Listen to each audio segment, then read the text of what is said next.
Muy buenas noches, querida concurrencia. Bienvenidos al programa académico de conferencias Martes Jurídico, organizado por el Centro de Estudios en Justicia y Derechos Humanos del Ministerio de Justicia y Derechos Humanos. El día de hoy contamos con la presencia de la doctora Cecilia García Díaz, jefa de Gabinete y Asesores del Ministerio de Justicia, además de la presencia del doctor Boris Mauricio Mendoza, director general del Centro de Estudios de Justicia y Derechos Humanos, y con la presencia del expositor Jesús Córdoba Schaffer.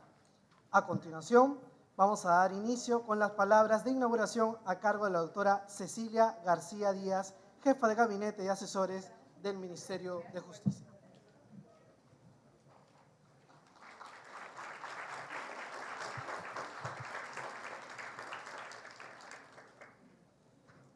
Buenas noches. Quiero comenzar saludando a los organizadores de nuestro centro de capacitación y especialmente a ustedes, público asistente, que en esta noche se han dado un tiempo para acercarse al Ministerio de Justicia y discutir sobre temas importantes.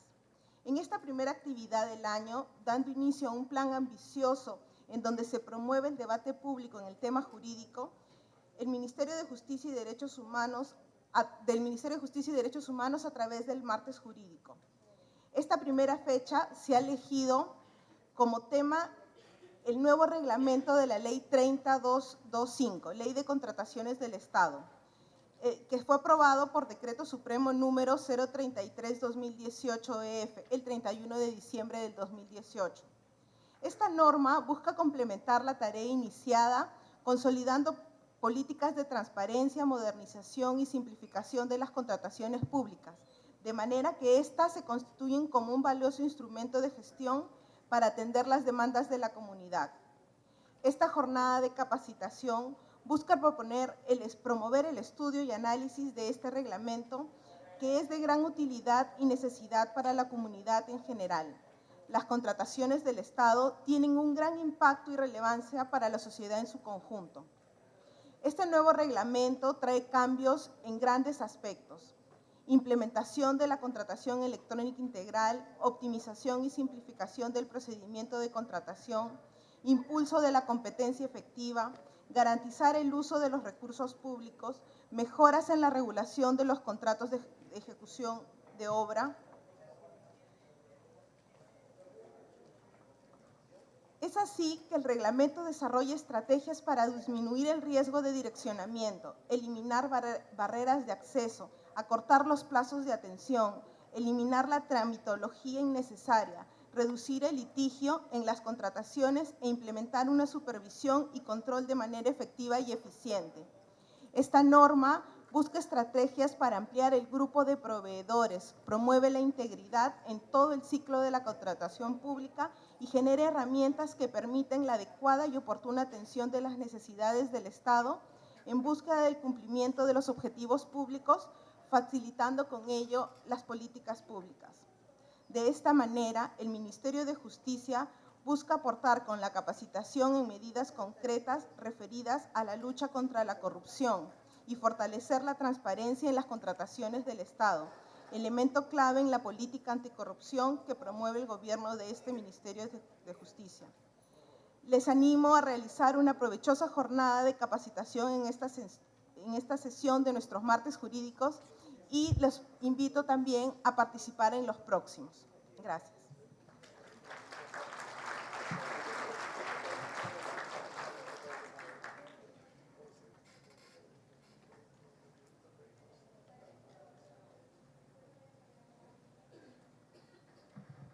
Agradecemos las palabras de la doctora Cecilia García Díaz, jefa de Gabinete y Asesores del Ministerio de Justicia. A continuación tenemos las palabras de bienvenida a cargo del doctor Boris Mauricio Mendoza, director general del Centro de Estudios en Justicia y Derechos Humanos, a quien recibimos con fuertes palmas.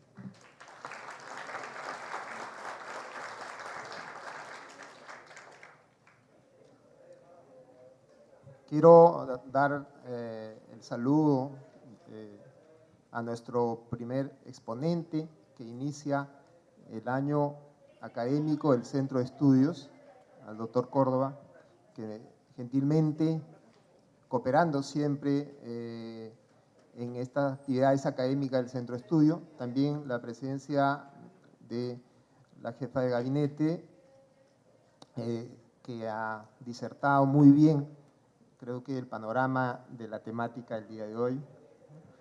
Y a ustedes, asistentes, que son la razón de ser de la existencia del Centro de Estudios en Justicia y Derechos Humanos.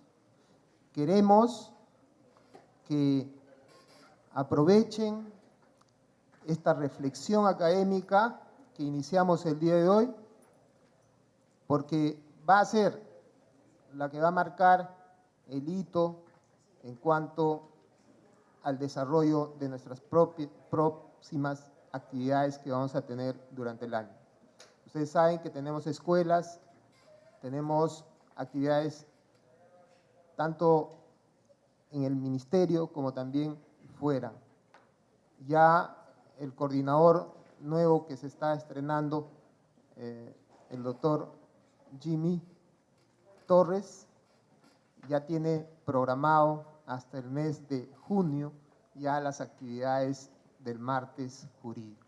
No solamente en las instalaciones del MINJUL, sino también en Villa El Salvador, en Comas, en San Juan del Lurigancho y en el centro de Lima, para dar mayor facilidad de acceso a todos los participantes interesados en este tipo de actividad académica abierta, de reflexión jurídica sobre la justicia, sobre los derechos humanos y sobre las normas en general que produce nuestro Estado en aras de fortalecer la institucionalidad jurídica del país. A todos les doy pues las palabras de agradecimiento por estar acá y continuaremos con la fuerza de ustedes, el ánimo de nosotros de seguir trabajando en bien de una comunidad más informada, de una comunidad que reflexione, que eduque y que ilustre a todos en una comunidad jurídica nacional. Muchas gracias.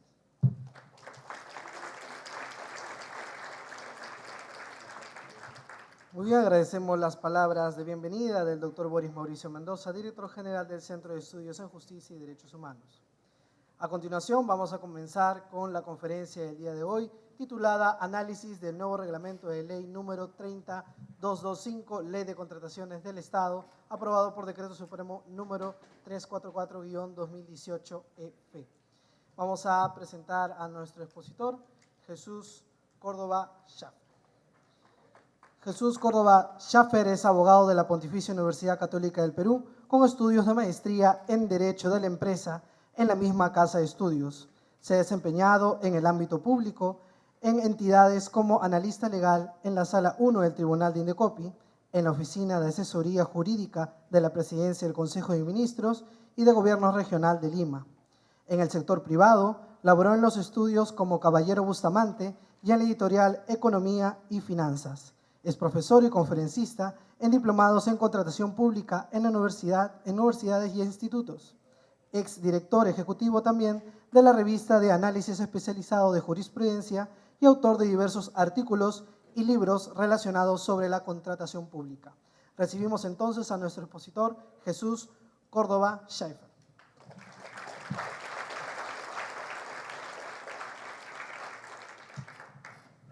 Muchas gracias. Ante todo, buenas noches. Agradecer al Centro de Estudios del Ministerio de Justicia por la amable invitación para poder compartir, sobre todo con ustedes, en esta noche. Creo que es una excelente oportunidad para poder conversar acerca de los nuevos cambios que ha habido en relación a la Ley de Contrataciones del Estado y de su reglamento. Para mí es grato poder conversar esos nuevos avances, pero quisiera un poco romper las reglas respecto de una exposición, ¿no? Si uno ha venido aquí, más o menos podría predecir ciertamente las nuevas cosas o las nuevas modificaciones que ha tenido la Ley de Contrataciones del Estado, ¿no? Entonces podríamos tener un listado de cuáles son las nuevas modificaciones que ha tenido la ley, cuáles son los avances que ha tenido en temas de contratación pública. Lo que he hecho en esta oportunidad es sistematizar aquellas modificaciones que ha habido. Y sobre todo, lo que quiero hacer es ponernos a pensar acerca de esos cambios que ha involucrado la nueva ley de contrataciones del Estado y qué tan eficiente han sido estas modificaciones. Recordemos que la ley de contrataciones del Estado ha tenido un tiempo de suspensión o vacatio legis hasta que se haya publicado el reglamento. El reglamento salió publicado el 31 de diciembre del 2018 y de acuerdo con uno de sus artículos, disposiciones complementarias y finales, ese tendría que entrar en vigencia a los 30 días de publicado el reglamento. Entonces, como ustedes bien saben, ya ese reglamento y por ende la ley de contrataciones ya se encuentra en vigencia. Veamos un poco cuál ha sido la historia, no tanto de la ley de contrataciones del Estado, sino de la contratación pública en general, no solo en el Perú, sino en Latinoamérica, para darnos una idea de qué es lo que estamos hablando cuando nos referimos a contratación pública.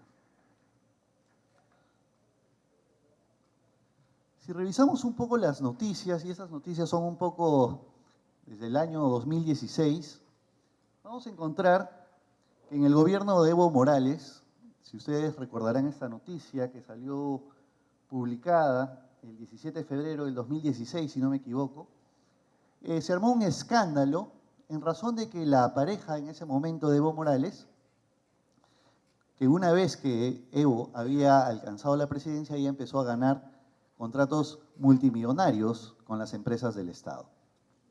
Ese es un primer caso.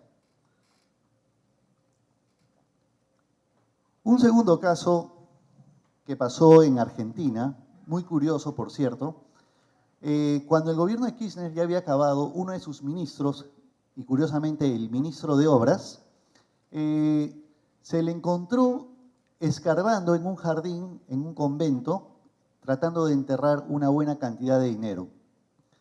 La pregunta fue cuando lo agarraron, oye, ¿tú por qué estás haciendo eso? Bueno, él respondió, estoy haciendo una donación. Curiosa la donación para estar enterrándola en el jardín del convento. Cuando fueron a su casa a hacer una requisitoria, encontraron no solamente más dinero, sino también armamento. La visión que uno tiene de las contrataciones públicas, y lo cierto es que esta visión ha cambiado en los últimos años, pero un cambio de visión relativo, porque ahorita lo voy a explicar.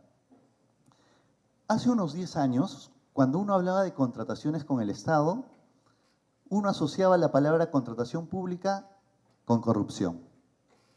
Si uno entra al Estado, era para sacar dinero, para sacar plata, y el principal instrumento para obtener esto era la contratación pública. Esto ha ido cambiando en los últimos años, no obstante, a raíz del caso Odebrecht, como muy bien conocemos todo y escuchamos a diario de estas noticias, nuevamente el tema de contratación pública está ligado nuevamente a la palabra corrupción. Parecen ser dos elementos que han estado muy unidos durante todos estos años. En el Perú, no es ajeno a esta circunstancia, si uno revisa los índices de corrupción a nivel global, el Perú está entre los primeros. El caso de Belaúnde El Ocio, no sé si lo llegaran a recordar algún tiempo, quizás hay que hacer un poco de memoria, porque a veces cuando pasa este tipo de situaciones, pasa un poco de tiempo y ya las personas nuevamente olvidamos los casos de corrupción que fuertemente perjudican a la sociedad peruana. El caso de Belaúnde El Ocio, justamente por tener esta amistad con la pareja presidencial de ese momento, tuvo acceso también a la oportunidad de ganar contratos con el Estado, ¿no? Y hacerse también de ingresos económicos sustanciales. Un caso más reciente, entre comillas, el del ministro Saavedra. ¿Alguien recuerda al ministro Saavedra, por si acaso? ¿Sí? ¿Lo recuerdan? Incluso se hizo marchas para que no salga del Ministerio de Educación.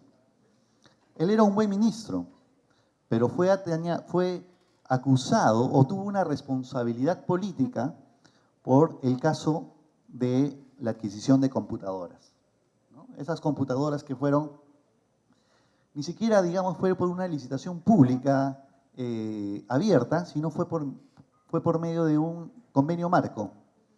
El convenio marco, si ustedes bien saben, es previo a que haya un convenio marco, el OCE mismo se encarga de seleccionar a los contratistas o a los postores, o mejor dicho, a las empresas que pueden vender a través de ese convenio o ese catálogo. Lo único que hace cualquier ministerio es como nosotros compramos en la página de Amazon o en la página de eBay, simplemente escogemos vía electrónica aquel producto que más nos pueda convencer. Lo mismo es el catálogo o el convenio marco. Cualquier entidad pública puede acceder a través de la página del OCE y escoger aquel producto, bueno, son productos determinados, son productos contados, y puede escoger al proveedor. Se entiende que ese proveedor ya ha sido calificado previamente por el OCE. Entonces, ante esa confianza, el Ministerio de Educación ha comprado computadoras. No obstante, siempre la corrupción puede mellar cualquier tipo de sistema que puede haber o que trate de evitar la corrupción. Y en ese caso, el titular de la entidad, el ministro, tuvo que tener una responsabilidad de índole política. Si bien es cierto, no tuvo una relación directa, la responsabilidad política también lleva hasta el titular de la entidad. Y podríamos hablar de muchos casos en los cuales, si bien el titular de la entidad no tuvo una responsabilidad inmediata, es decir, él no contrató bajo la mesa con el contratista, pero siempre hay una responsabilidad política, ¿no? Podríamos hablar de las compras de patrulleros que se hizo con el Ministerio del Interior hace unos años, con la empresa Guildelmeister, o la compra de ambulancias, que también se hizo con el Ministerio de Salud, en las cuales terminaron ¿en qué? Contrataciones que fueron con precios inflados, que terminaron con responsabilidad del titular de la entidad. Entonces hay que tener mucho cuidado con el tema de las contrataciones públicas, porque hay una responsabilidad no solamente para el titular, sino para el funcionario y para el contratista. Lo bueno de ahora, de estos tiempos, es que la comunicación, la transparencia, permite justamente detectar estos casos y ser puestos a descubierto. De lo contrario, seguiríamos pensando que las contrataciones públicas uno va a hacerse rico y no va a tener siempre una responsabilidad detrás. Ese mismo caso que sucedió en el Ministerio de Educación, si ustedes recuerdan, también pasó en el Congreso. Lo curioso es que siempre cuando pasa un caso sonado en temas de contrataciones públicas, luego se cambia la ley de contrataciones. Y eso no fue la excepción. Vamos a ver que la ley de contrataciones y su reglamento, podríamos hablar horas de horas solamente sobre la historia del por qué se ha articulado la ley de esa manera. El convenio marco, hasta antes de lo que había sucedido con el Ministerio de Educación, se podía contratar cualquier monto. No había un mínimo, tampoco había un máximo. Entonces, cuando pasa el caso del Ministerio de Educación, en el caso de la compra de las computadoras, se decide modificar la ley y ponerle un límite al convenio marco. Curiosamente, cuando sale publicado, un día antes, ¿quién realiza sus compras por convenio marco de computadoras? El Congreso, ¿no? El Congreso, sabiendo que ya se iba a modificar la norma, realiza esa compra un día antes de que se modifique la norma relativa al convenio marco. Entonces, hay también una responsabilidad política que hubo en ese momento. Si no me equivoco, el jefe de logística del Congreso lo sacaron, ¿no? Y bueno, algunos congresistas que dieron la cara al final tuvieron que esconderse un poco para no tener mayor responsabilidad política en ese punto. Y bueno, si uno revisa las noticias que nos atañen de ahora último, es un poco difícil no encontrar noticias a diario del caso Odebrecht. Y lo curioso es que esa noticia salió el 21 de diciembre del 2016. Y yo no me temo a equivocar, desde esa fecha, ya estamos 2019, todos los días hay casos relacionados a Odebrecht. Si no, podíamos ver las noticias que pasaron ayer en el caso o en los cuestionamientos que se le están haciendo al fiscal y al juez que están viendo este tema. ¿No es así? Están siendo cuestionados. Y hay una red de corrupción tal, una estructura tal, que hace pues que la corrupción esté muy ligada al tema de contrataciones del Estado. ¿Por qué les hablo de contrataciones y les meto también el tema de corrupción? Porque yo creo que son dos las tendencias que marcan la ley de contrataciones del Estado ahora y las que van a marcar la ley de contrataciones en los siguientes años, que son dos puntos esenciales. La corrupción, ¿ok? Y el segundo punto es la tecnología.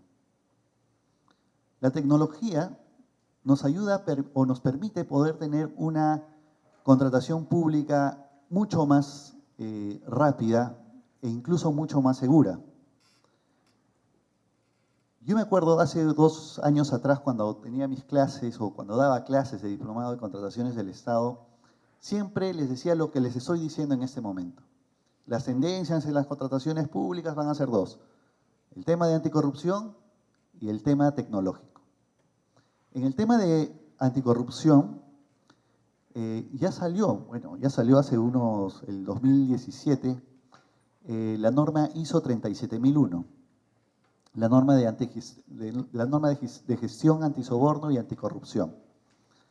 Esa norma, para un poco ubicarnos, que es muy parecida a la del ISO 9001, 16001, que tienen que ver con sistemas de gestión de calidad, el tema de gestión de anticorrupción no son normas de cumplimiento obligatorio. Podríamos identificar que las normas de gestión antisobornos se parecen más a normas de protección y de prevención. Si ustedes han viajado en avión alguna vez, habrán, previo a que despegue el avión, hay una señorita o hay un joven que nos da algunas instrucciones de qué es lo que pasaría en un caso de accidente, ¿no es así? Nos indica cuál es la salida, qué acciones deberíamos tomar, dónde se encuentra el flotador, cómo deberíamos soplar, cómo deberíamos dar respiración a una persona que se encuentra a nuestro costado. ¿No es así? ¿Ustedes tienen eso en cuenta cuando van a despegar o cuando están viajando en avión? ¿Recuerdan todo eso o no lo recuerdan? Si ustedes, si no me equivoco, el 2016, hubo un accidente aéreo. Un equipo de fútbol de Brasil, el Chapecoense, se estrelló. Y todo el equipo de fútbol murió, salvo el arquero. Y el arquero le tuvieron que amputar la pierna. Pero también sobrevivieron algunas personas de la tripulación. Y cuando le entrevistaron a uno que resultó totalmente ileso de un accidente, pero terrible, cuando uno veía las imágenes, le preguntaron: ¿cómo así tú pudiste salvarte? Y él dijo: seguí el protocolo. Las indicaciones que nos habían dado al inicio le pudo salvar la vida. Lo mismo, estas normas de anticorrupción o la de prevención de la gestión 37001 son lo mismo. Pueden ayudar a una empresa, a un contratista o a una entidad a evitar escenarios de corrupción que podrían resultar evidentemente o eventualmente en una tragedia. ¿Cuáles serían las tragedias en una contratación pública? Si un contratista se evidencia que hubo corrupción en su contratación, no solamente le declaran nulo el contrato, sino que también tiene una responsabilidad administrativa y también tiene una responsabilidad penal. La responsabilidad penal es tan fuerte que el impedimento para contratar de esta empresa sería para siempre. No solamente son 1, 3 o 5 años, sino sería de por vida.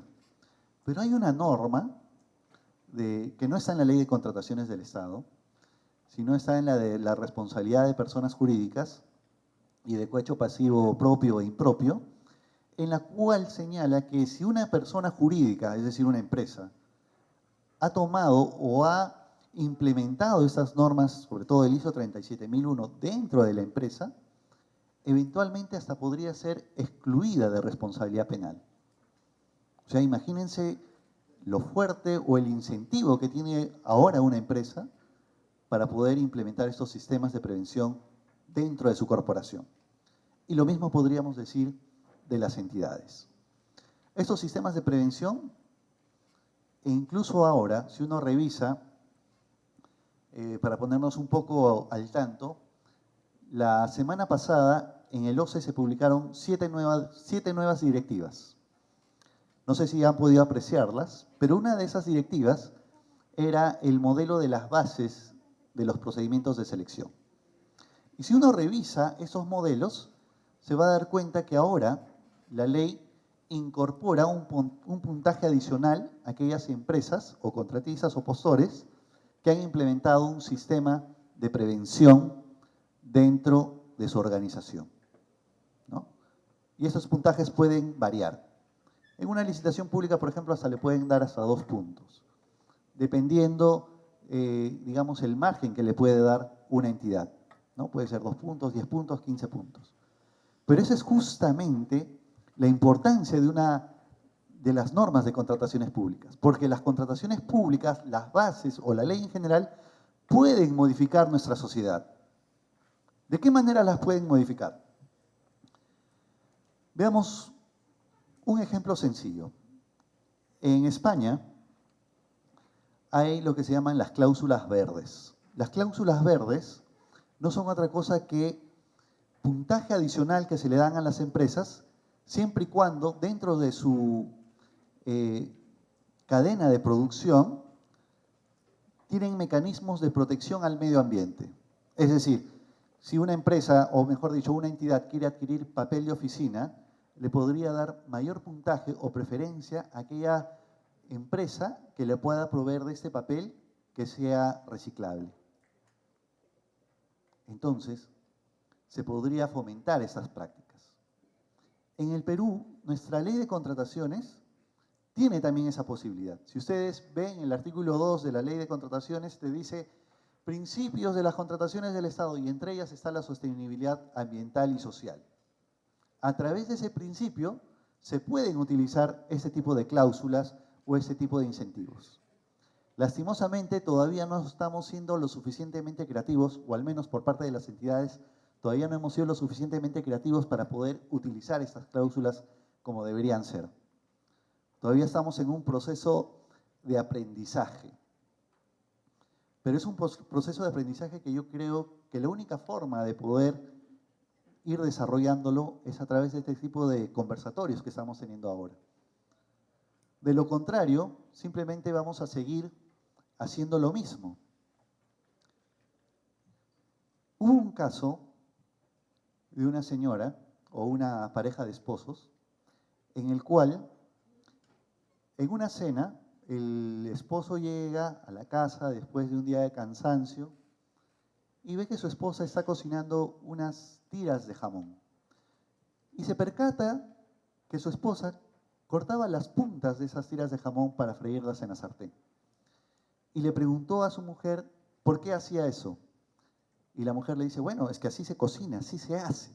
¿Por qué? ¿Está mal? Y el hombre le decía, no, pero me parece un poco raro que lo hagas. Y ahí quedó la conversación. Entonces, la esposa, no contenta con eso, y pensando que el esposo le estaba recriminando por hacer mal las cosas, le preguntó a su mamá, porque ella le había visto a su mamá hacer esto, y lo había tomado como algo natural, le preguntó, ¿por qué tú le cortas las puntas a las tiras de jamón cuando las fríes? Y la mamá se quedó pensando y dijo, eso es una buena pregunta. Mi mamá lo hacía así, es decir, la abuela. Entonces se fueron a preguntar a la abuela.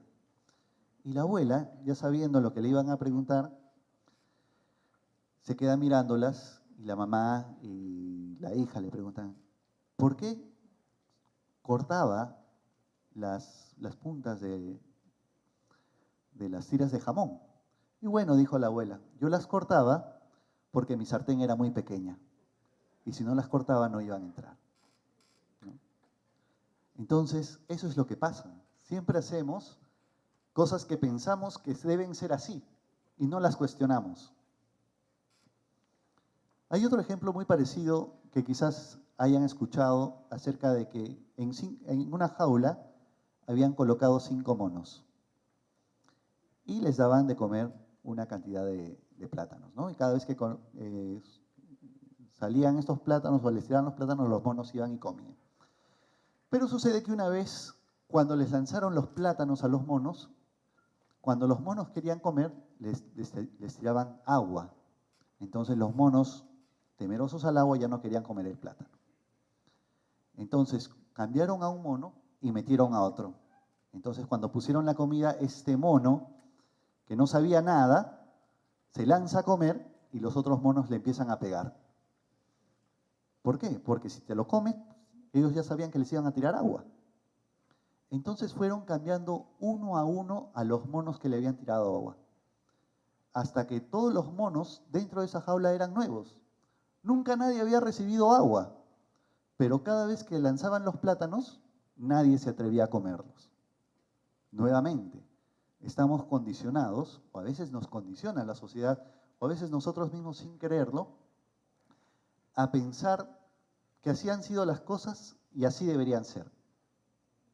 Y lo mismo pasa con la ley de contrataciones del Estado o a veces con nuestras actividades diarias, que continuamos haciendo lo mismo y no nos ponemos a pensar un poquito si esto estará bien, es correcto o no. Cuando he tenido la oportunidad a veces de conversar con algunos ingenieros o contratistas, ellos hablan a veces de su cuota, ¿no? O tienen un argot en especial para poder tener temas de, digamos, de soborno entre la entidad, el supervisor, etc. Y es tan común, tan normal, que ya prácticamente no hacerlo sería lo raro. Y es más, te señalarían, no contrates con ese contratista porque ese contratista no recibe nada. Entonces estamos en un mundo al revés. Cosas que yo llamo a la reflexión para poder ver y cambiar esa situación. Y eso lo vamos a poder identificar incluso con las disposiciones de la ley. La ley también quiere cambiar esta situación, pero vamos a ver cómo trata de hacerlo. Quisiera un poco aterrizar ya más en lo que es la ley de contrataciones del Estado. En principio, ahorita nos está rigiendo la ley 30225, que es la ley de contrataciones del Estado, ¿ok? Esto fue publicado o está vigente desde el 9 de enero del año 2016. Luego se publicó el decreto legislativo 1341, ¿no? Publicado el 7 de enero del 2017.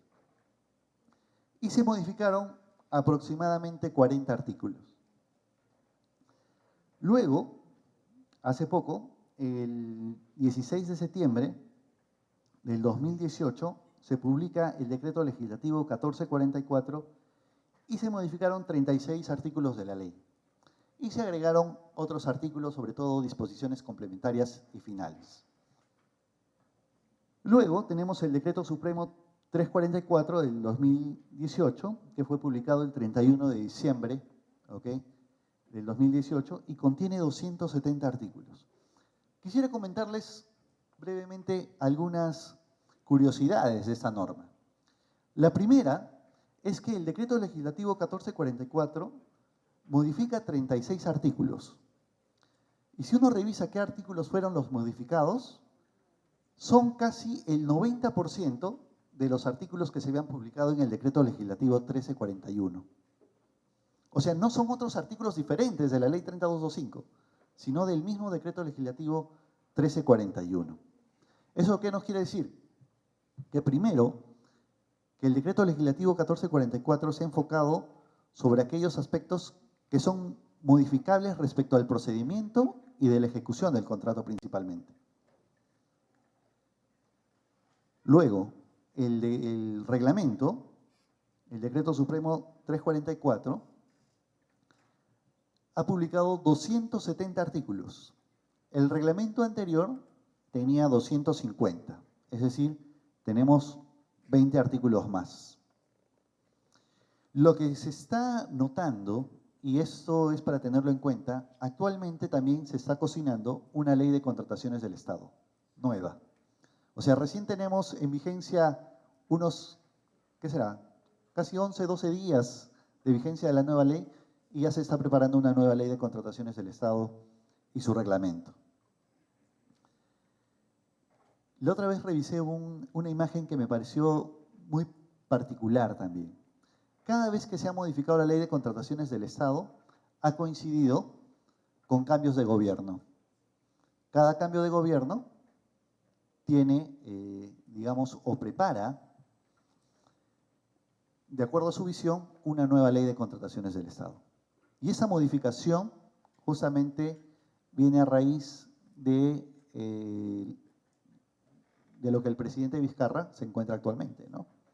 Entonces, nada es óbice para que, si hay un nuevo mandato o un nuevo gobierno, nuevamente se cambie la ley de contrataciones. Y lo que es más probable, es lo más probable. Como les digo, actualmente ya hay una modificación de la ley de contrataciones del Estado. Y la tendencia, una de esas tendencias, y ya lo vamos a hablar un poquito más en detalle, es el tema electrónico. Y eso es lo que rige sobre todo este reglamento, que se ha modificado, yo creo que no se ha modificado en su integridad, sino se ha reordenado. Y se han colocado, sí, algunos artículos que han tratado de abreviar plazos, tratar de recortar un poco los procedimientos, porque la idea es que los contratos se lleguen a ejecutar, se lleguen a cumplir.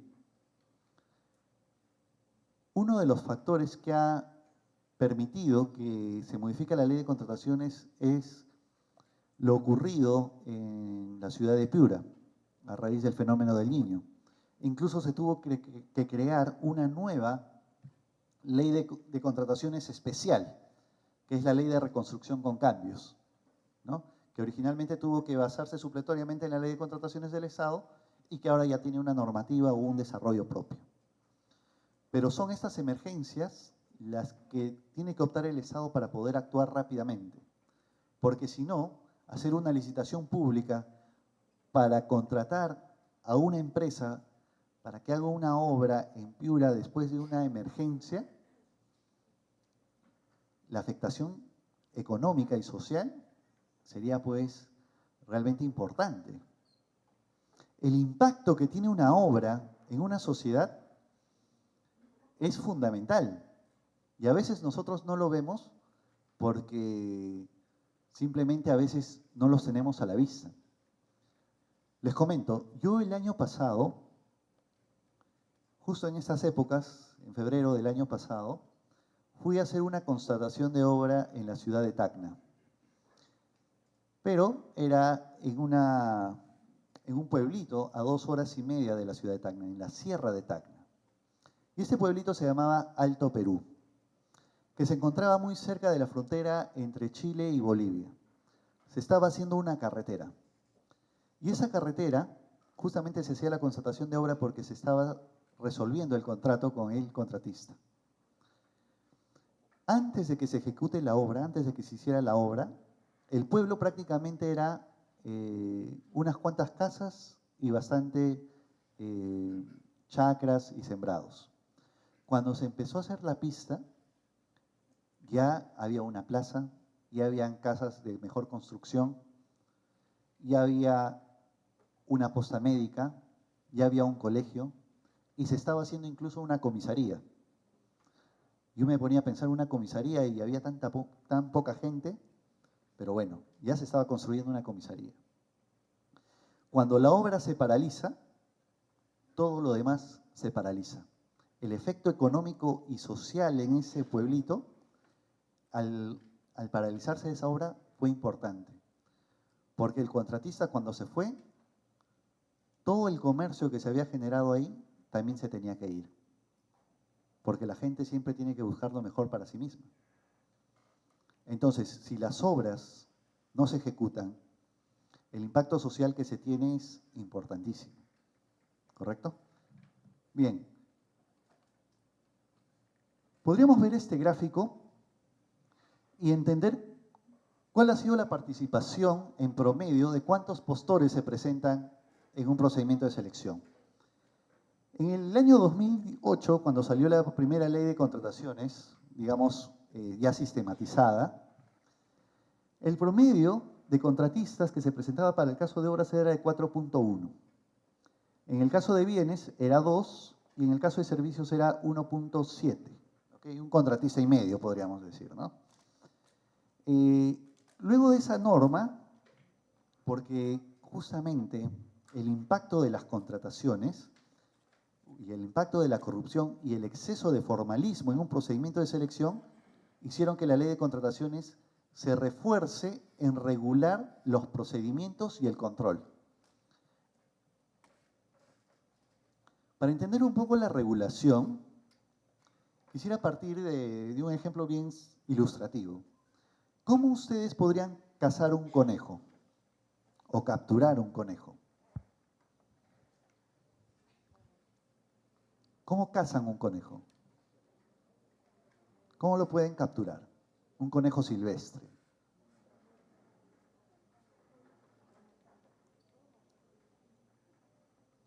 Hay dos opciones. Uno, o lo atraes con una zanahoria, o dos, te pasas toda la tarde persiguiéndolo con un garrote. ¿No? Las normas jurídicas tienen la misma estructura. Una norma jurídica lo que hace es o incentivar una conducta, ya sea reforzándola a través de un premio o una compensación, o bien la sanciona. Oye, si tú matas a otra persona, tienes cárcel de 25 años de prisión efectiva. Oye, entonces yo no voy a matar a nadie porque sé cuál es mi castigo. Oye, si tú haces esta otra actividad, puedes tener beneficios tributarios. Si presentas tus tributos a tiempo, si declaras tus impuestos a tiempo. Entonces, ¿tenemos incentivos o tenemos sanciones? Entonces, al inicio la ley de contrataciones del Estado era demasiado formal, demasiado sancionadora. Y es por eso que podemos ver cómo la participación de los contratistas o de los postores se fue yendo abajo. Es decir, cada vez menos personas querían participar en un procedimiento de selección, al menos hasta el año 2013. La exposición de motivos, justamente resaltando esto, ¿qué fue lo que dijo? El legado de la historia reciente del Perú contribuyó a consolidar una rígida cultura de control, que originó la superposición de funciones y duplicación de requisitos. Muchas de sus disposiciones de la ley aún se ven influenciadas por esta cultura de control y vuelven el proceso de adquisición excesivamente oneroso. La complejidad del entorno normativo y del enfoque legalista de los organismos supervisores continúa socavando la eficiencia del sistema. A mayor control, menor posibilidad del contratista de querer participar. Recordemos nomás que cuando algunos postores se querían presentar a un procedimiento de selección, incluso antes existía la presentación de la carta de seriedad de oferta. Es decir, tenía que presentar una garantía, carta fianza, y a pesar de que todavía no había ganado el proceso, solamente para decir o indicar que si a mí me otorgaban la buena pro, iba a firmar el contrato al que me estaba siendo obligado. Hay muchos requisitos que ya se han quitado.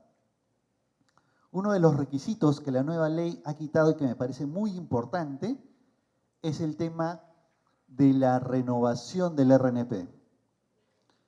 Yo no sé cuántas personas aquí son asesores de empresas o trabajan para la entidad o entidades del Estado, pero si uno ve la cantidad de contratos que se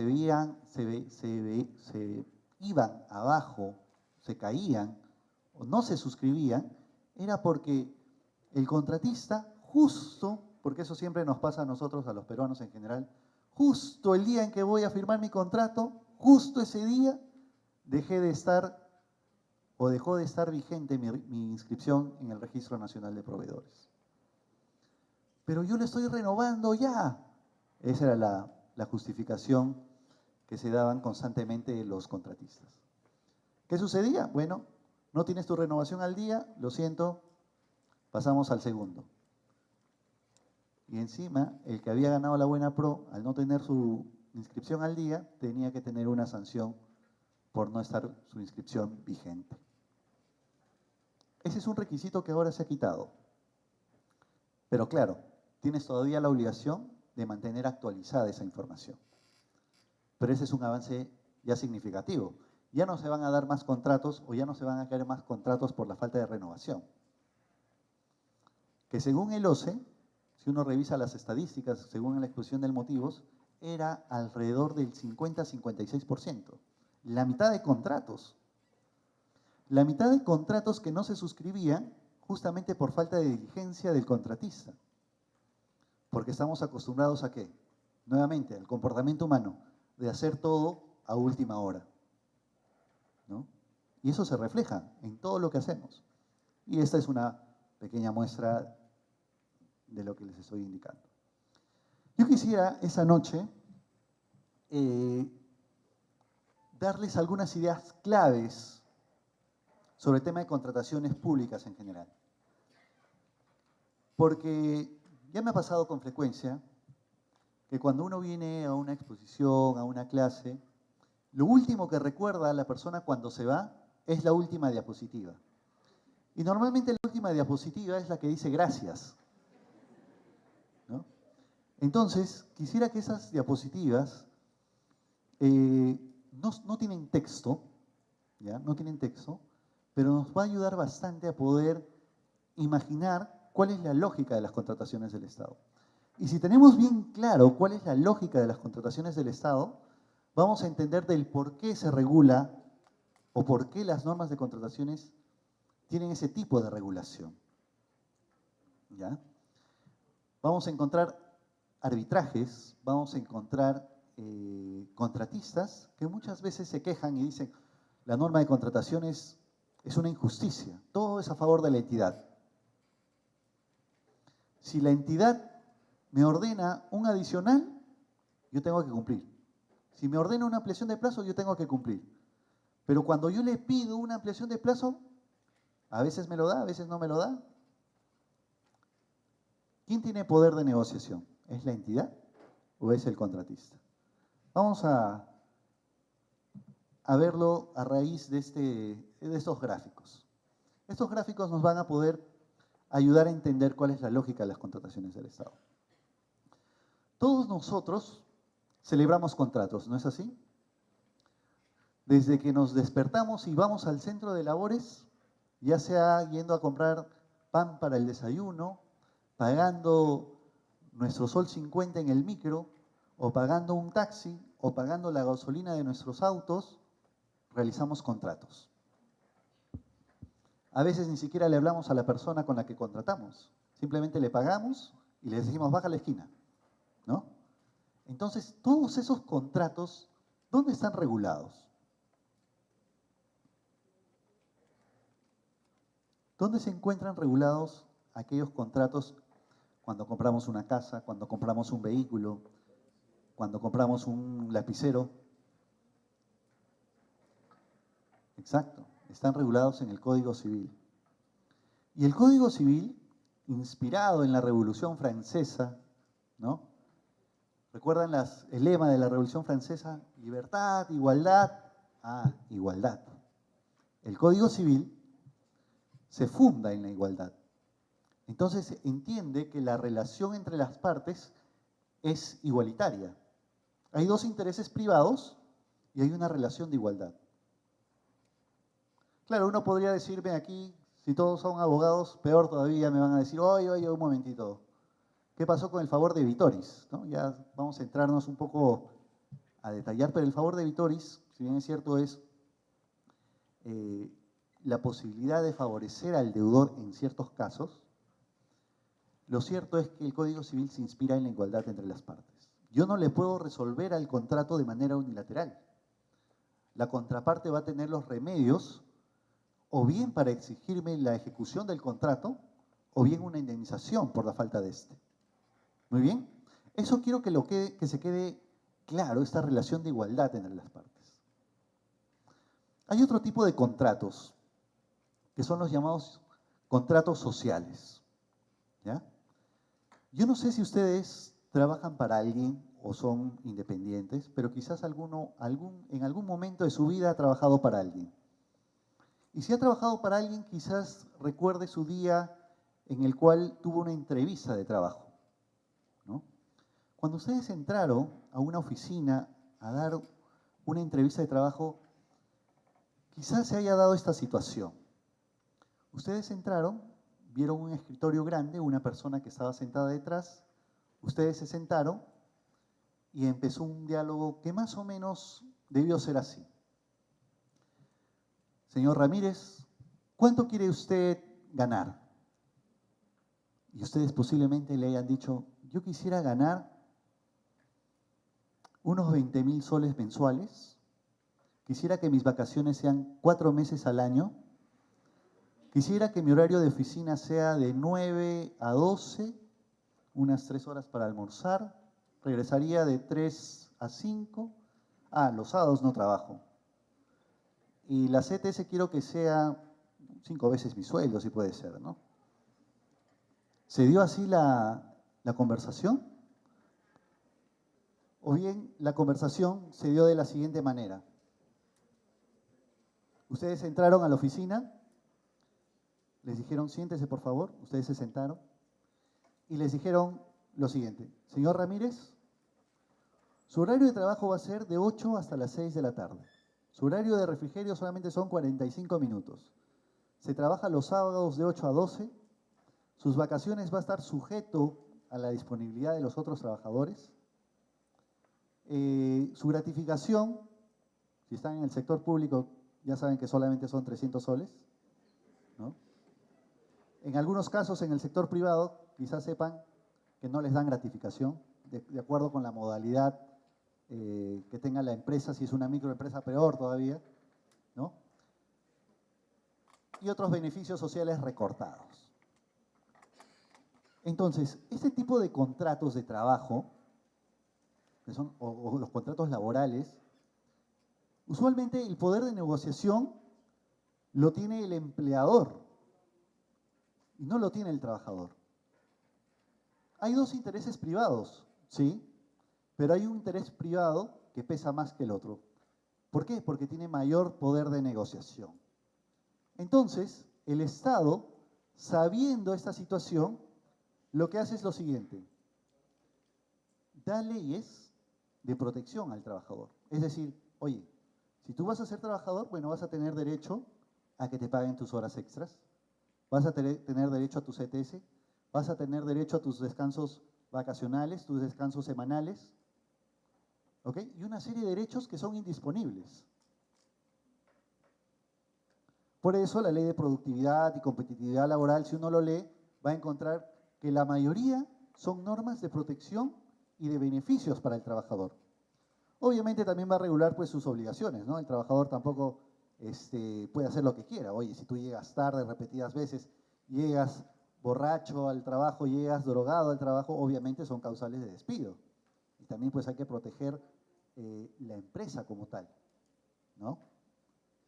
Ok, entonces si esto ha quedado claro, del por qué es la lógica tanto del Código Civil y del contrato social, podemos un poco ya inferir qué pasa con las normas de contrataciones del Estado. A diferencia de los otros dos casos, aquí tenemos un interés privado y un interés público del otro lado. ¿Qué es lo que se debe beneficiar más? Un interés privado, es decir, si yo, por ejemplo, tengo esta mesa llena de comida y todos nosotros no hemos comido en semanas, ¿qué sería lo mejor? ¿Que yo me lo coma solito o que lo compartamos todo? Compartir.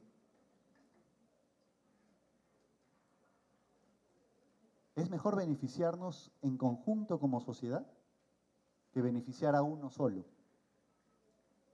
Ahora, por ejemplo,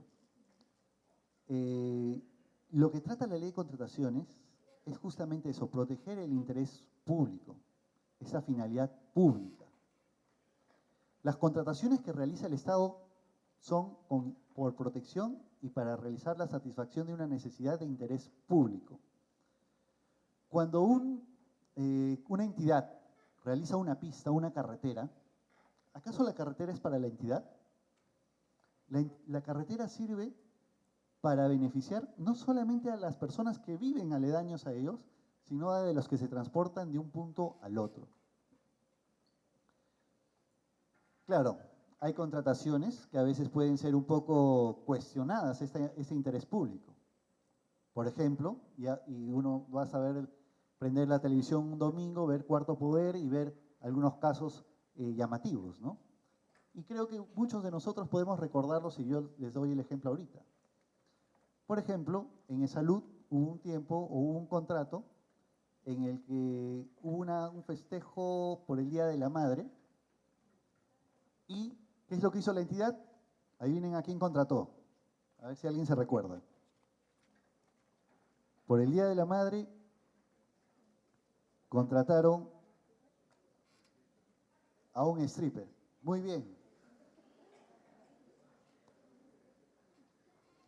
Celebración del Día del Padre en una entidad y compran 50 cajas de cerveza. ¿Hay interés público ahí?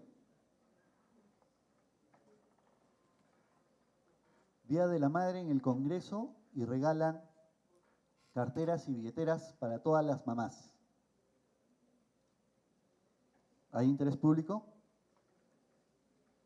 En el Congreso, cada vez o cada año ya son caseritos, ¿no? El ranking de las mejores canastas navideñas. Con un vale de 1.500 soles, aparte del valor de la canasta navideña. ¿Hay un interés público ahí? Cuestionable, ¿no es así? Cuestionable si realmente ahí hay un interés público.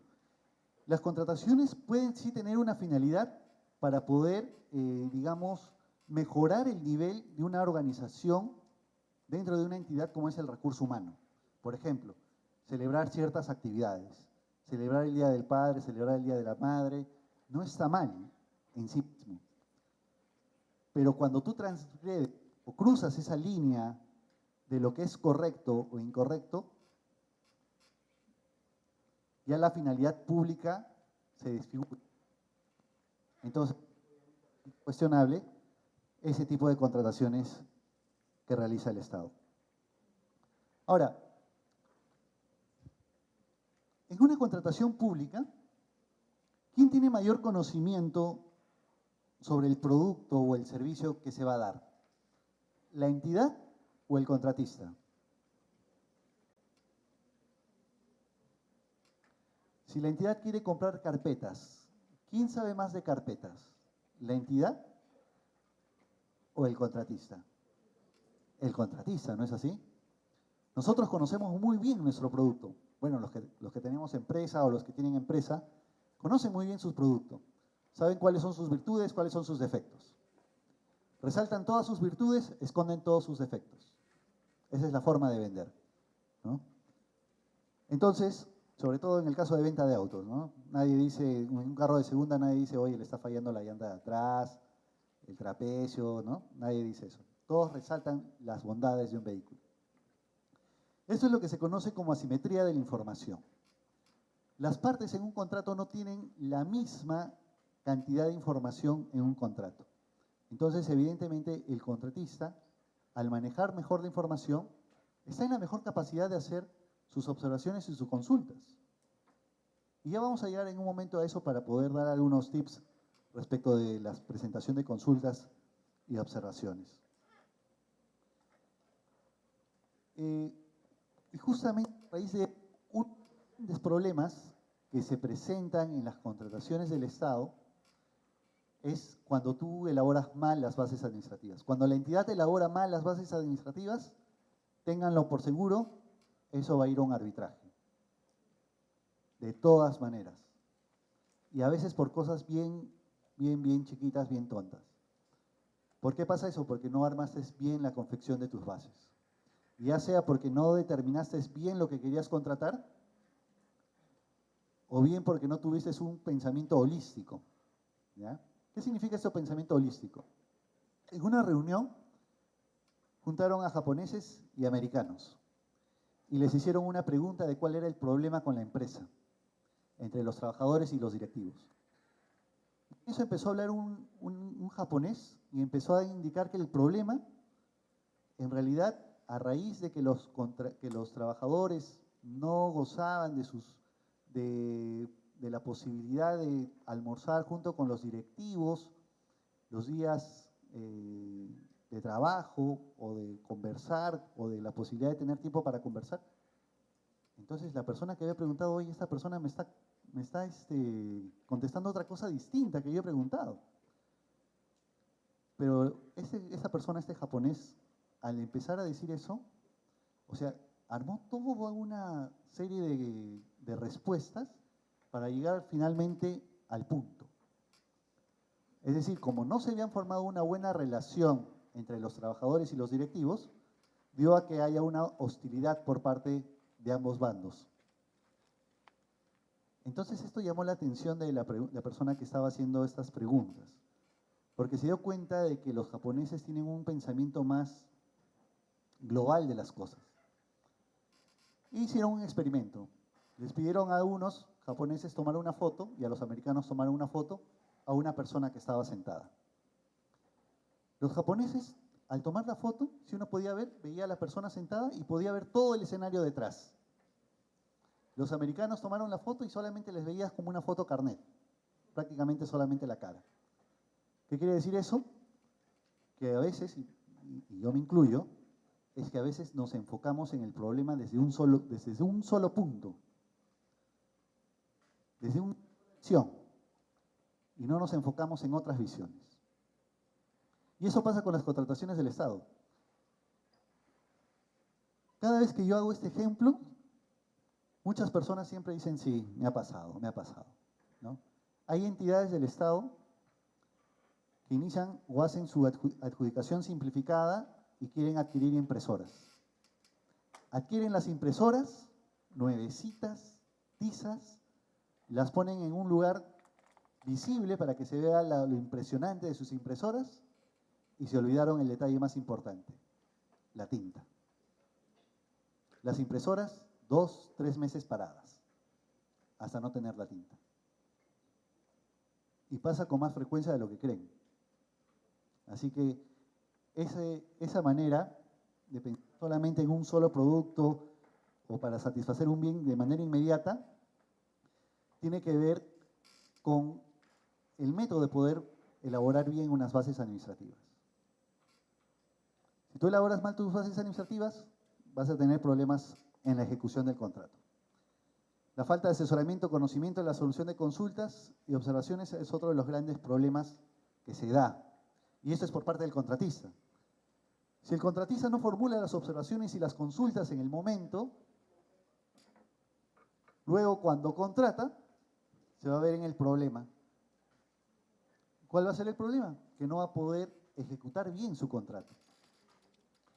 ¿Y eso va a derivar en qué? En penalidades, en incumplimientos, sanciones, etc.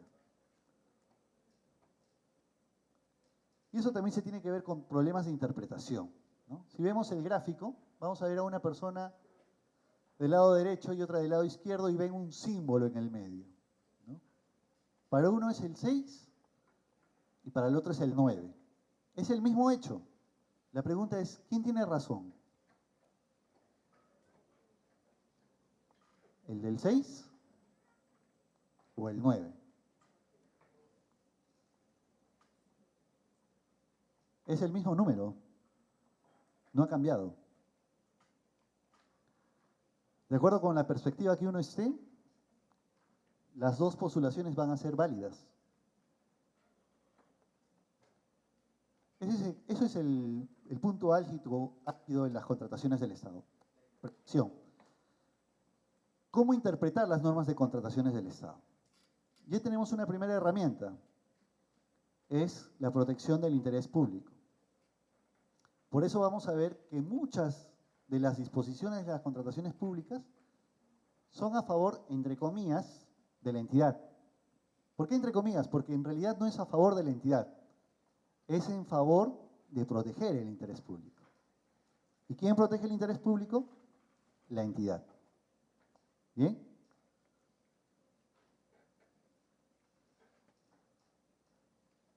Esas son pues algunas preguntas que podríamos darnos en los problemas de interpretación, ¿no? La primera es, ¿qué requiere la entidad? La entidad debe preguntarse eso. ¿Qué es lo que yo necesito? ¿Qué es lo que yo requiero? Y detallarlo a la menor o a la máxima expresión. Ahora, la nueva ley de contrataciones ha hecho un cambio significativo. Ahora es posible publicar el requerimiento antes incluso de la convocatoria, con la idea de que los postores puedan hacer observaciones y consultas. Entonces ya cuando en el procedimiento mismo se llegue a la etapa de observaciones y consultas, ya no se va a poder observar y consultar el tema del requerimiento. ¿Ya? Entonces hay que tener eso en cuenta. Pero eso va a estar en proceso de implementación porque el OCE, o mejor dicho, la página del SEACE, se tiene todavía que implementar para lograr muchas de las acciones o actividades que la ley está regulando. ¿Son los términos de referencia adecuados? ¿Son los conceptos claros? Si los conceptos no son claros, va a ser muy difícil poder presentar una buena oferta. El problema del lenguaje es sustancial. ¿Ya? Ha habido, a los que les guste un poco la historia, cuando se dio la conquista del Perú, en el año 1500 y pico, ¿no? Obviamente Colón llega en 1492, 1500 y tantos llegan los conquistadores al Perú, y entre ellos había un cronista, Pedro Cieza de León. Pedro Cieza de León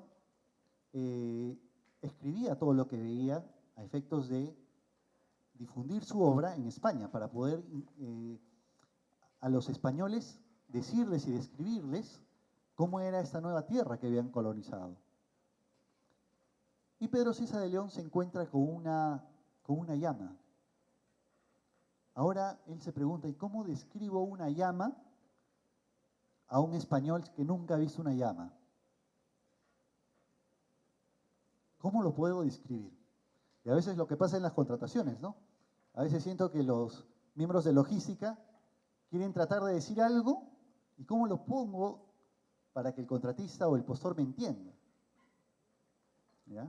Pedro Cieza de León no tuvo otra opción que decir, las llamas no son otra cosa que ovejas con patas extendidas y con el cuello alargado, cuyo pelaje suele ser más grueso que el de las ovejas, ¿no?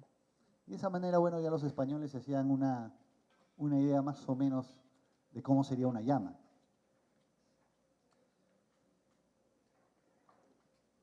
Vamos a ver ahora, yo creo, las modificaciones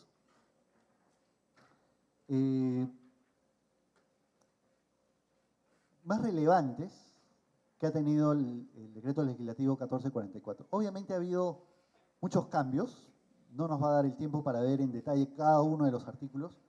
Yo lo he dividido en seis temáticas, ¿ya? Hay otros artículos que no merece tampoco la pena conversar su modificatoria porque en realidad han sido la inclusión de algunas palabras, ¿ya? Eso respecto del decreto legislativo 1444. El reglamento, como ya les había mencionado anteriormente, se ha regulado o se ha definido o modificado por completo. Pero no quiere decir que todas las disposiciones del reglamento sean nuevas. Simplemente se han reordenado. ¿Ok? Se le ha dado una mayor precisión en algunos casos y al dársele mayor orden, da una mayor facilidad para poder, digamos, manejar un procedimiento de selección. El peligro está que son 270 artículos. Ahora, hay que sumarles las directivas, hay que sumarle las opiniones, hay que sumarle los pronunciamientos, hay que sumarle las resoluciones del Tribunal de Contrataciones. Así que va a ser una noche larga. En España hay un problema muy parecido al Perú, ¿ya? El año pasado se publicó la ley de contrataciones del sector público en España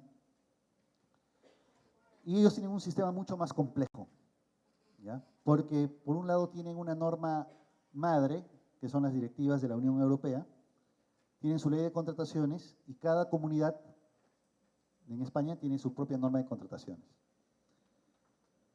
Y los especialistas en contrataciones del Estado en España dicen, oye, cada vez la ley de contrataciones se vuelve tan especial, tan compleja, que ahora hay que sacar una maestría en tramitología o en documentología para poder llevar a cabo un proceso de selección. Y yo siento que de alguna manera nos estamos inclinando también a ello. Cada vez nuestro reglamento está aumentando más. Y obviamente las opiniones siguen aumentando justamente porque no se entiende muchas de sus disposiciones, que quedan un poco al aire. ¿Ya? Entonces, cada vez participar. Antes un proveedor, yo recuerdo, habían empresas que el administrador o el de logística armaba tranquilo su oferta. Ahora la oferta hay que tramitarla con un abogado para poder presentar bien tu consulta, para presentar bien tu observación. Bueno, veamos cuáles han sido estos cambios significativos. El primero de ellos, como les había comentado al inicio, hay una tendencia tecnológica, ¿ya? Ya esto se ha ido dando con la adjudicación simplificada, ¿ok? El año pasado empezó el OCE a emitir listado de entidades obligadas a hacer su adjudicación simplificada electrónica. No sé si lo recuerdan o si lo saben. Entonces la idea es que todo el procedimiento, no solamente de adjudicación simplificada, sino todo el procedimiento de todos los métodos de contratación sean electrónicos.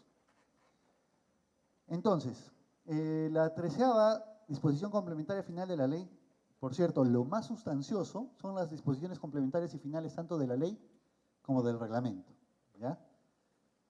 Nos señala que va a haber una incorporación progresiva de herramientas obligatorias de modelamiento digital, es decir, se van a ir implementando herramientas tecnológicas dentro de los procedimientos de selección. Porque la idea es hacer una licitación pública electrónica, un concurso público electrónico, que todo sea de manera virtual. ¿Ok? Por eso, incluso la presentación electrónica de consultas y observaciones, ¿no? Ya no es necesario para la entidad. Y esto era una tara para los contratistas. Imagínense que la empresa estaba en Lima, tenía su procedimiento de selección en Tacna, tenía que ir a Tacna a dejar su consulta y observación. Viajar, ¿no? Ir, viajar, cuando todo esto se puede hacer tranquilamente por internet. ¿Qué también nos dice la 13ª disposición complementaria final del reglamento? Que el expediente de contratación, bueno, se está implementando el expediente de contratación digital y el cuaderno de obra digital, ¿no? Para los que ven obras, yo por ejemplo veo obras a cada rato, ¿ok? Actualmente trabajo en Provías y ahí lo que vemos esencialmente son pues obras de carreteras, puentes, y los contratos que se ven ahí son pues de 5 millones, 6 millones, 10 millones, 100 millones, y a veces da miedo pronunciarse sobre uno de estos contratos por el monto que representa. El cuaderno de obra digital es un avance muy importante, porque ya permite que no sea manipulado físicamente, e incluso con la tecnología, el residente en un contrato de obra en Pucallpa, por ejemplo, metido en una provincia chiquita, uno podría tener como entidad, mientras que el residente está anotando en el cuaderno de obra digital, en ese mismo momento la entidad también está sabiendo o está tomando conocimiento de lo que se está ingresando en el cuaderno de obra digital. O sea, es una tecnología que realmente facilita la labor de supervisión y de control para la entidad y para el contratista también.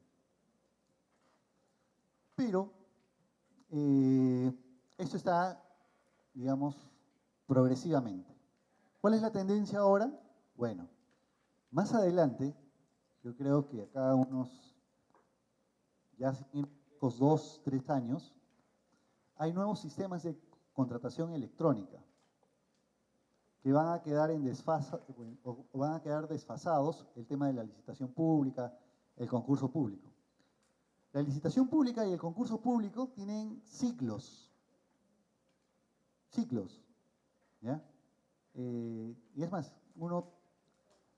digamos, la subasta, por ejemplo, inversa en electrónica, etcétera, o la subasta en sí, tienen ciclos. Los romanos ya lo utilizaban, el concurso público, la licitación. Es más, la licitación viene de la palabra griega licitationis, ¿no?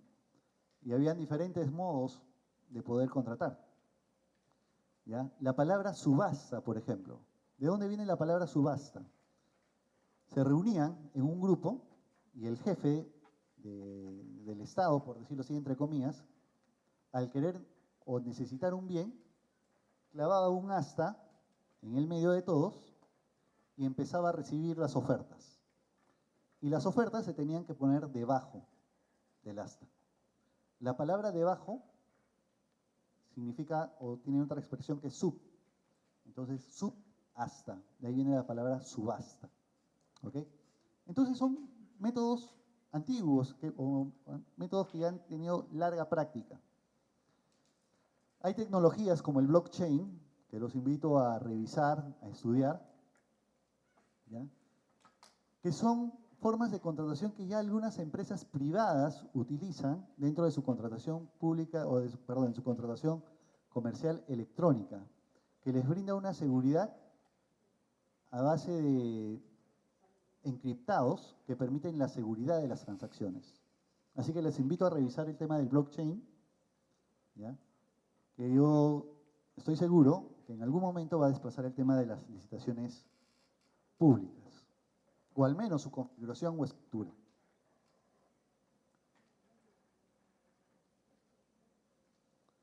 Otro de los temas dentro de las modificaciones que ha habido es respecto del control concurrente de la Contraloría General de la República, ¿ya? El artículo 15 de la disposición complementaria final de la ley señala la obligación del supervisor de remitir información a la Contraloría General de la República sus informes sobre adicionales, ampliaciones y otros. En un procedimiento de ampliación de plazo, de adicional de obra, sobre todo, el supervisor tenía que emitir una opinión o un informe. Y luego de este informe tenía que mandarlo a la entidad para su evaluación. Ahora, el supervisor tiene que remitirlo también a la Contraloría. De tal manera que la Contraloría puede ejercer un control concurrente y ya no posterior. Normalmente la Contraloría o el OSI realiza controles posteriores luego ya que la obra ha quedado ejecutada, ¿no? Entonces, de esta manera, la Contraloría o el OSI puede tener un conocimiento más rápido respecto del procedimiento de la contratación o de la ejecución del contrato.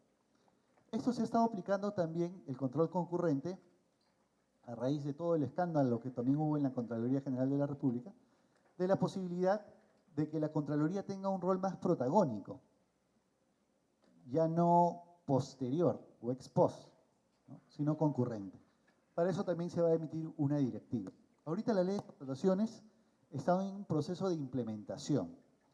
Como les decía, ya han salido 7 directivas, entre ellas las bases o los modelos de las bases, los consorcios, el plan anual de contrataciones, ¿no? Y otras más. Entonces, todavía se encuentran pendientes, como esta, por ejemplo, una directiva que implemente la ley de contrataciones del Estado. En solución de controversias, ha ocurrido algo simpático, ¿ya? En los temas de arbitraje.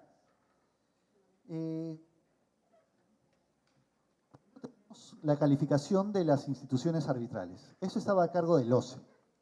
El OCE era quien podía acreditar qué instituciones arbitrales se podía recurrir para eventualmente, si las partes tenían una controversia, irse a un arbitraje.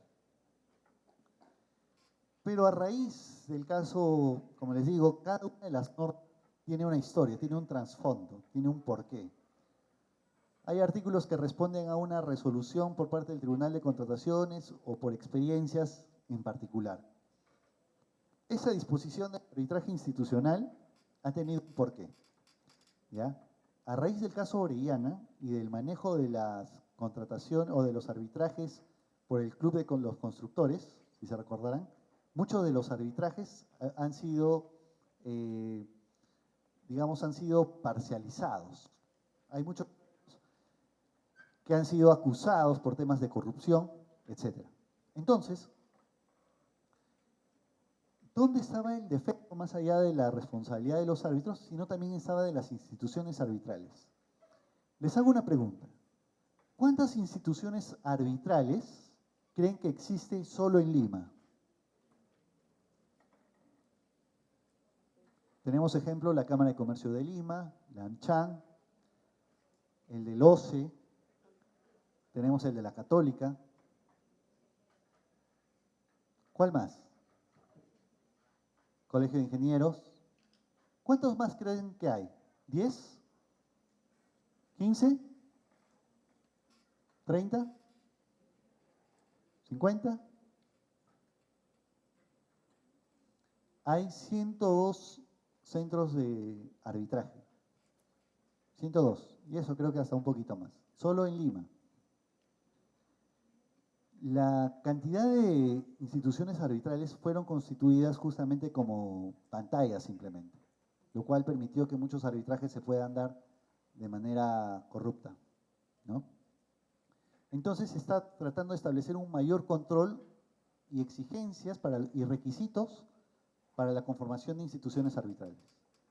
Porque solamente las que tenían requisitos eran las instituciones arbitrales públicas, más no las privadas. O sea, cualquiera puede ser una institución arbitral. ¿Ok? Entonces se está tratando de regular eso. La PCM va a establecer cuál va a ser la autoridad que va a regular eso para acreditar las instituciones arbitrales. Esperemos que sea una entidad que ya esté creada y que no sea por crearse, porque cuando hay una entidad por crearse, lo único que hace es generar más burocracia, ¿no? Y a veces muchas de estas no llegan a funcionar y el presupuesto se diluye en eso. Basta recordar el caso del terremoto que pasó en Ica y Pisco, cuando se creó Forsur, ¿no? Finalmente fue una entidad fantasma en que todo el presupuesto se fue diluyendo en todo ese aparato burocrático estatal, ¿no? Entonces, ojalá que la PCM en esos casos sea una institución creada, no por crearse, ¿no? Quien finalmente acredite a estas instituciones arbitrales. El artículo 225 del reglamento, del nuevo reglamento, ha reivindicado el arbitraje ad hoc. ¿Ya? Ha habido mucha discusión respecto a los tipos de arbitraje. El arbitraje institucional por un lado y el arbitraje ad hoc por el otro, ¿no? Recordemos que el arbitraje institucional es aquel en el cual hay una institución arbitral, llámese Cámara de Comercio de Lima, la de la Católica, la del Colegio de Ingenieros del Perú, que establecen ya sus reglas, su reglamento. Entonces las partes en controversia simplemente van y se someten a los plazos y al procedimiento que está regulado en ese centro arbitral. Mientras que el arbitraje ad hoc son las partes quienes fijan los plazos, son quienes fijan los procedimientos, etc. Con el decreto legislativo 1341 y el reglamento anterior, justamente por estos escándalos del Club de la Construcción, se dijo, no, todos esos arbitrajes se han dado por arbitrajes ad hoc. Entonces, hay que atacar al arbitraje ad hoc. ¿Qué es lo que se hizo? Solamente se puede ir al arbitraje ad hoc siempre y cuando el monto de la controversia sea menor a 50 UITs, que son montos relativamente pequeños. Entonces, se estaba reforzando el arbitraje institucional. Claro, y los miembros o los que pertenecen a las cámaras de arbitraje institucional, contentos. ¿Por qué? Porque monopolizan los arbitrajes. ¿No es así? hubo una tremenda discusión sobre cuál es más conveniente, si el arbitraje ad hoc era malo en sí mismo, porque si era malo en sí mismo, en todo caso lo hubiéramos eliminado, ¿no? Pero lo curioso es que el arbitraje ad hoc tiene el mismo valor que un arbitraje institucional. Lo único que cambian son las reglas, ¿no? Las reglas las fija en un caso las partes y en el otro una institución arbitral. Entonces, se ha visto por conveniente que el arbitraje ad hoc pueda ser, digamos, visto también en contratos con montos importantes. De esa manera, se ha señalado que el arbitraje ad hoc, cuyas controversias sean menores o iguales a 5 millones de soles, pueden verse también por un arbitraje ad hoc. ¿Ok? Entonces, nuevamente volvemos a la posibilidad. Muchas de las normas, como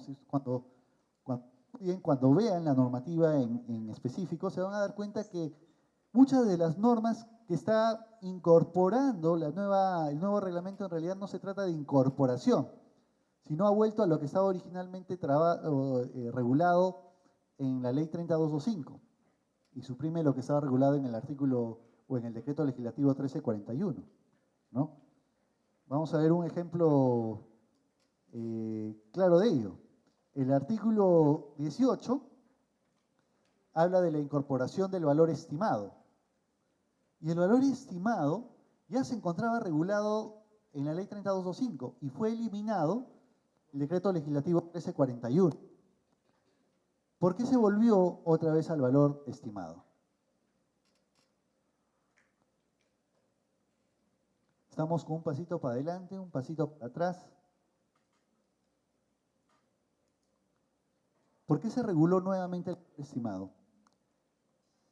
¿O por qué duró tan poco con la ley 30225? Las entidades, al inicio, cuando estuvo en vigencia la ley 30225 sin modificaciones, y en la cual se tenía que poner el valor estimado, o mejor dicho, no se tenía que poner el valor, porque era un valor que simplemente no va en las bases, pero la entidad sabe cuál es el valor estimado de, ¿ya?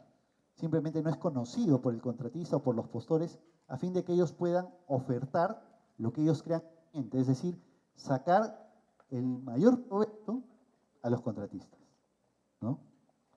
Y esto pasa con el siguiente ejemplo para tenerlo mucho más claro. Si ustedes son vendedores, ¿ya? Por ejemplo, son vendedores de televisores, ¿ya? Y yo les digo, yo quiero comprar un televisor. Y les digo, quiero comprar un televisor que valga 5.000 soles. ¿Qué es lo que van a hacer ustedes? Van a tratar de venderme un televisor que valga ese precio, los 5.000 soles, ¿no? Pero si yo les digo, quiero comprar un televisor, y no les pongo el precio, entonces todos ustedes van a competir por ofrecerme el mejor televisor al menor precio posible. Esa es la función del valor estimado. Las entidades no lo entendieron al inicio. Y es más, la primera licitación pública que salió, que fue en la ciudad del Cusco, cuando salió la ley 30225, no sabían cómo hacer con el valor estimado. No sabían dónde colocarlo. Claro, porque no tenían que colocarlo en ninguna parte. Pero tenían algo que hacer con ese valor estimado, no tuvieron mejor idea que ponerlo en la primera cara. Y en la carátula uno podía ver valor estimado 3 millones y pico, cuando no deberían hacerlo. Nuevamente, falta de conocimiento, falta de preparación. ¿Por qué? Porque estamos acostumbrados a hacer lo que toda la vida hacíamos y no nos hemos puesto a cuestionar. El valor estimado simplemente ya no va. Y esto es por una recomendación de la OCDE, o de la OCDE, como quieran pronunciarlo, ¿no?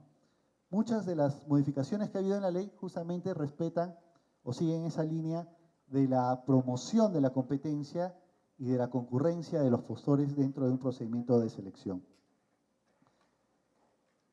Otra de las modificaciones que ha habido, esenciales del decreto legislativo 1444 y su reglamento, es facilitar los procedimientos de selección, ¿ya? Y yo no sé si esto realmente suceda así, porque ahorita lo que estamos teniendo un poco es tratar de adivinar si eso va a funcionar o no va a funcionar. En teoría o en el papel parece que sí, pareciera que sí. Pero les voy a dar un ejemplo de cómo la ley 30225 reguló un método de contratación que al final nunca se utilizó. ¿Ya? Veamos. El artículo 8 de la Ley de Contrataciones vuelve a lo que estaba regulado en el Decreto Legislativo 1017, ¿no? Que es la creación de comités de selección permanente. ¿Ya? Y es observado para lo que son adjudicaciones simplificadas en concreto. El comité de selección gane mayor experiencia, habilidad, conocimiento, etcétera, y ver todos los procedimientos de selección de la entidad. Pero como repito, esto solamente es para adjudicaciones simplificadas, porque lo que es para licitaciones públicas, concursos públicos, siempre se tiene que conformar un nuevo comité. ¿Correcto? El artículo 10 de la Ley de Contrataciones habla de la designación de inspectores en tanto se contrata el supervisor. Yo creo que ese artículo, esta incorporación, también es producto de la experiencia. Y es un artículo muy importante que permite que los contratos efectivamente se ejecuten. ¿Cuál es la razón de ese artículo? Cuando se hacía una obra, y cuando se hace una obra se necesita no solamente al contratista, sino también necesitas al supervisor. Son dos contratos coligados que tienen que empezar el mismo día. Tú no puedes tener al contrato de supervisor solo y al contratista solo. Tienes que tenerlos al inicio a fin de que el contrato y el plazo de ejecución contractual inicie el mismo día. Pero pasa con frecuencia de que los procedimientos de selección no terminan iguales. Yo puedo iniciar mi contrato o mi procedimiento de selección para contratar a mi supervisor y a mi contratista el mismo día, pero no necesariamente va a acabar igual. Si yo ya tengo a mi contratista, sucedía que el supervisor no lo tenía, porque habían apelado, el proceso se había declarado desierto, se había declarado nulo, se había retrotraído. Mientras tanto, el contratista sentado esperando iniciar la ejecución de la obra. Y eventualmente solicitaba ampliaciones de plazo, mayores gastos generales, etc.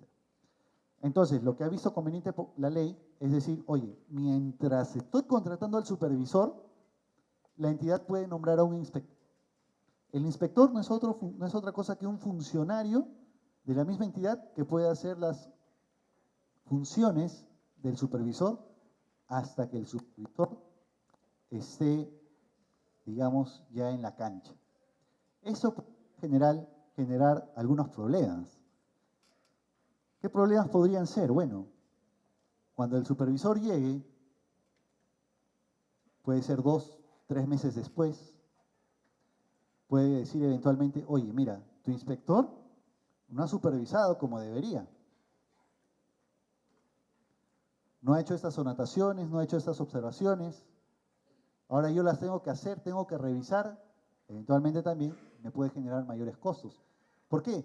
Porque el supervisor no va a entrar desde el mes 3 para adelante. Va a tener que revisar necesariamente lo que se ha hecho atrás, si se ha hecho de manera correcta. ¿Quién paga esos 3 meses de trabajo extra? ¿La entidad? ¿El contratista el supervisor tendría que pedir un adicional? Son problemas que se podrían dar eventualmente en la práctica. Pero bueno, estamos imaginando. Todavía no tenemos la práctica de esta nueva normativa, obviamente tenemos apenas una semana, ¿no? Recién los nuevos procedimientos se están acoplando a la nueva ley de contrataciones. Bueno, tenemos el artículo 18, que ya lo hemos comentado, que es la incorporación del valor estimado. El artículo 16 habla de la difusión de las necesidades del área usuaria para optimizar el requerimiento. Es lo que ya también habíamos comentado. El área usuaria va a poder ahora publicar su requerimiento antes de la convocatoria del procedimiento de selección. Y eso se va a poder hacer en el SEACE a fin de que los postores o el público en general pueda presentar sus observaciones y consultas. ¿Bien? Obviamente ya en el procedimiento de selección, cuando se llegue a esa etapa ya no se va a poder cuestionar el requerimiento. ¿Correcto? Entonces, esto también va a estar, obviamente está en un proceso de implementación, porque el SEACE tiene que permitir la posibilidad de que se pueda publicar solamente el requerimiento y la posibilidad de que los postores puedan presentar sus observaciones oportunamente. Y el artículo 22 de la Ley de Contrataciones habla de la eliminación, la derogación de la modalidad mixta. ¿Cuántos procedimientos con modalidad mixta, que son los concursos públicos, es decir, los concursos públicos con modalidad mixta, cuántos creen que se han dado? ¿Cuántas entidades creen que han adoptado esta modalidad?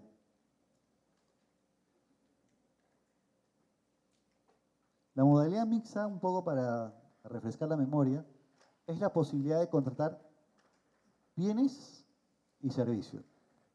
Tiempo. Es por eso el nombre, ¿no? De modalidad mixta. ¿Cuántos contratos creen que se han hecho?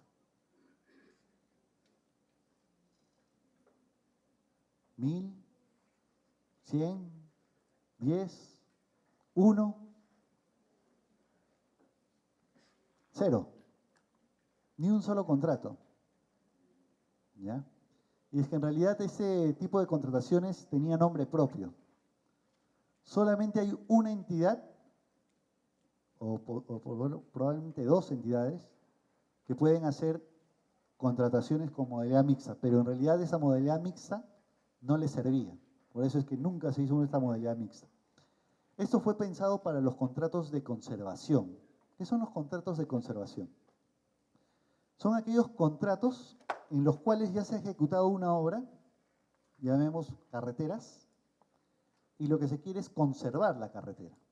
Es decir, que la señalización se mantenga, que si por ahí hay un bache, se arregle el bache, si por ahí hay un derrumbe, se limpia el derrumbe. Eso es un contrato de conservación. Pero como está mezclada obras, bienes y servicios, le pusieron modalidad mixta.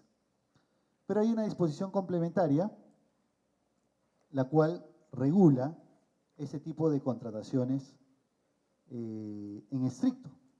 ¿Ya?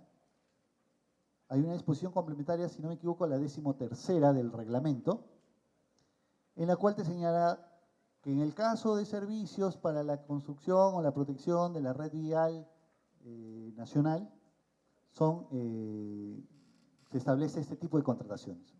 O sea, es una disposición particular para una entidad particular. ¿Okay? Son específicos, muy específicos.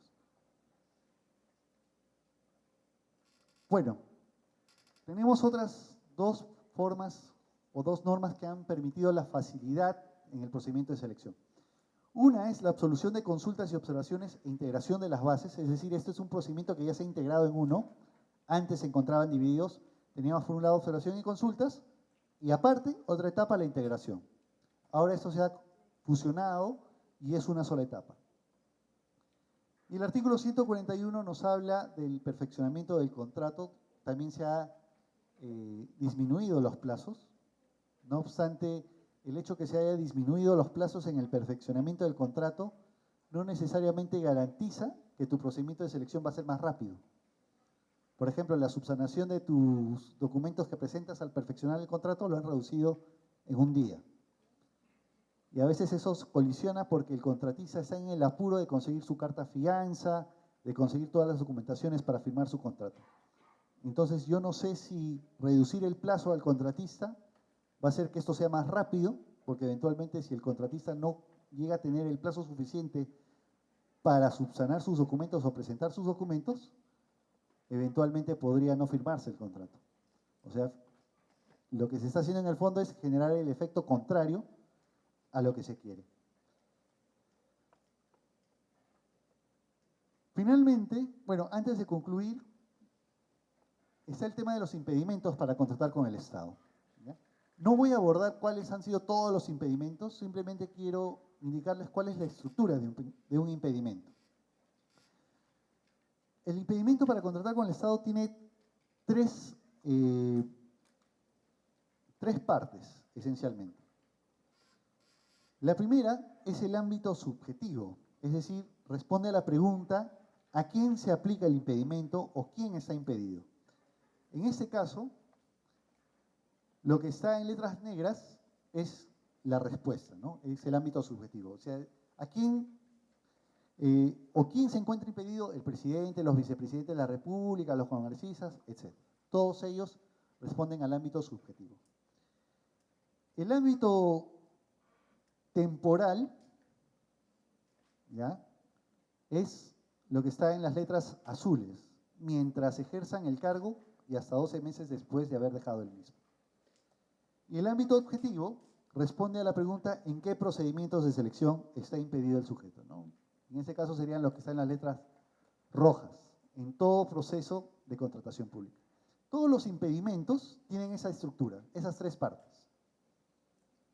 Nos dice el quién, el qué y el cuánto tiempo.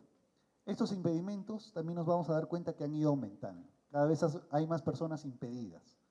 ¿Y esto se debe a qué? Fundamentalmente porque los contratistas le sacan la norma, o mejor dicho, le sacan la vuelta a la norma, saben muy bien sacarle la vuelta a la norma y también saben las deficiencias de una entidad. Un contratista cuando presenta una ampliación de plazo, no la presenta solo, le presenta 5 o 6 ampliaciones de plazo y sabe que la entidad se va a demorar. Y si no contesta una a tiempo, esa ampliación de plazo se otorga de manera automática. Entonces el contratista sabe de las deficiencias también de la entidad. Otras novedades, bueno, la constitución de fideicomisos para la administración de adelantos de obra en caso de obras es una modificación muy interesante. Actualmente ya hay obras que se han constituido fideicomisos. Algunas de ellas se han constituido a fin de que no le embarguen las cuentas al contratista. Se ha extendido la responsabilidad del consultor en caso de por vicios ocultos a 3 años, antes era 1. También hay la responsabilidad del supervisor por 7 años, antes no tenía responsabilidad, simplemente la responsabilidad se le trasladaban al contratista. Y se elimina el concurso público con modalidad mixta que ya hemos comentado. Finalmente quisiera reflexionar con ustedes una frase de Francesco Carneluti, que él decía, ¿no? Es bastante más preferible para un pueblo tener malas leyes con buenos jueces que malos jueces con buenas leyes. Yo quisiera cambiarlo un poco, ¿no? Es bastante más preferible para un pueblo tener malas leyes, pero con personas con valores, porque finalmente sin valores es donde se filtra la corrupción, que tener personas sin valores con buenas leyes. La ley de contrataciones puede ser muy buena, puede ser una ley perfecta incluso, pero si tenemos operadores jurídicos, contadores, arquitectos, ingenieros, que siempre le buscan sacar la vuelta a la norma, siempre vamos a tener problemas de corrupción. Y no vayamos a creer que cambiando la ley vamos a cambiar el sistema de contrataciones, ¿no? El cambio en realidad de las contrataciones públicas no parte por cambiar la ley, parte por cambiar nosotros mismos. Gracias.